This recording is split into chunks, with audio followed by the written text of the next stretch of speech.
it is said that we had the largest secular Yiddish school in the United States in the basement of the first court, Shul Eins, school number 1 of the International Workers' Order.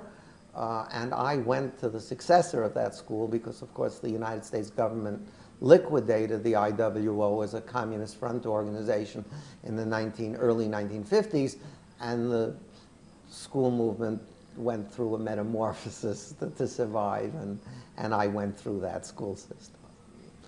When I was a youngster, they were called the Yiddish progressive schools. And of course, they were run by the late Itcher Goldberg. I started in nursery at the age of 3. I probably have one of the longest shul careers in North America. And after nursery and kindergarten, of course, was an afternoon school. But we went 5 days a week.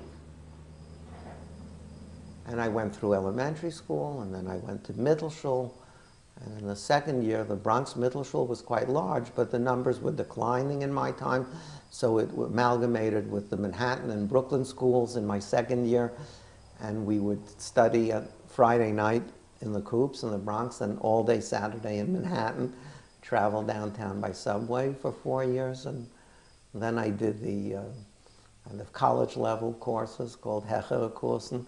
And I was invited to become a teacher while I was still studying, and I was I think I was still a high school student when I started teaching high school, Yiddish high school.